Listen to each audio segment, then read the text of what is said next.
Ma olen juba aastaid mõelnud, et küll on ikka Ameerika mandril ägedad kastikad nagu Toyota Tundra ja Ford F-150, samal ajal kui meie omad on olnud pigem sellised pehmolikud, tagasihoidlikud tööloomad.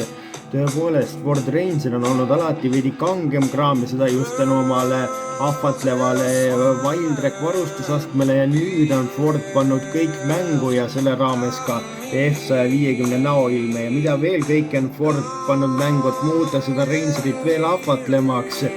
See selgub nüüd. Tere tulemast taas kord kaasa elama naisluksuse proovisõidule. F-150 näoilme loovatele LED-tuled, mis lisanduvad alles Wildtrak varustusastmes ja baasvarustuses on ta üsnagi tagasihoidlik, kuigi see küsib enda just juba ligi 40 000 eurot, aga on seal olemas küll hädapidurdussüsteem, kiiruspiirangute tuvastus, automaatsed kaugtuled, tagurduskaamera, elektrilised aknad, aga ei midagi väga erilist ja limited varustuses, mis on peaaegu et 10 000 eurot kallim, lisanduvad alles siis istmesoojendused ja 11-tolline näidiku see multimeediasüsteem ja võtmete käivitus. Tema kasti mahub 1233 liitrit ja mõne euroaluse viskab sinna täiesti naljalt ära ja on seal olemas isegi pistikupesad ja siinid. Tagaistujatel on jala ja pearuumi lahedalt ja erinevalt konkurentidest on olemas seal ka USB-pesad ja ka ventilatsiooniavad.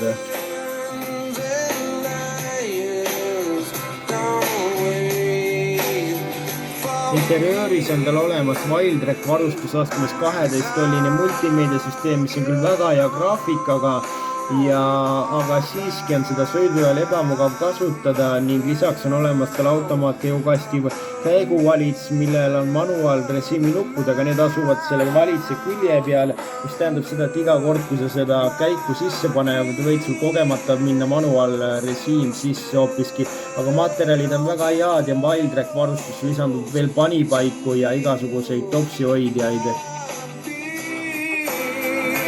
Ja et asja veel raskemaks teha, on tulnud valikusse ka uus plaatinum varustustase.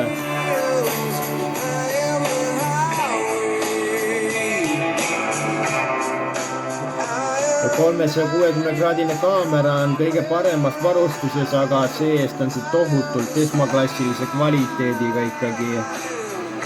Ja mootori valikus viimasel ajal on tunne, et ega seal kapoti ja asjad paremaks ei lähe, mootorid jäävad aina väiksemaks kuni päevani, kui nad kaovad sootuks ja asenduvad mingite veidrate akudega mingites X-kohtades, siis Rangeri puhul unustage selline jutt kohe heaga ära, sest et seal on olemas 2-liitrine biturbo-mootor, millel on 125 kilovatti ehk 170 hobujõudu või 150 kilovatti ehk 200 hobujõudu.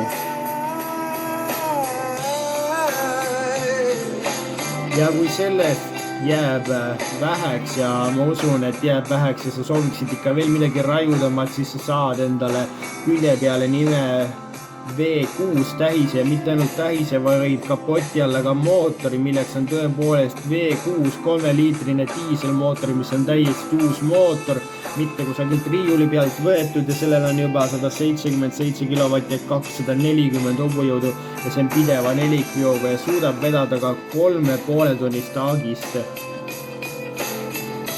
Nii et kuigi Rangeril on paar ergonoomika probleemi, on tal väga võimekad mootorid, mis määravad vaid mingitele euronormidele ja kimavad aga maastikul edasi ja vallutavad veel rohkem mägesid ja kurve. Küll aga peab tõepoolest ütlema, et negatiivse poolena on tema hind ikkagi kallis ja kesise baasvarustuse eest käia välja 39 000 eurot. No ei ole nagu lihtsalt nagu minu kõrvadele loodud. Aga Wildtraki, et sellise mesise auto kätte saada, tuleb maksta juba 50 000 eurot ja siis saad oma V6 mootori ka kätte, nii et ega head asja enam tänapäeval väga odavalt ei saa, aga võib-olla ongi just nii õige ja Ford on kõik oma kalkulatsioonid õieti arvutanud. Selline on nagu uue põlvkonna Ford Ranger, meie kohtume teiega juba nädala pärast seniks kohtumiseni ja liigelge ikka turvaliselt.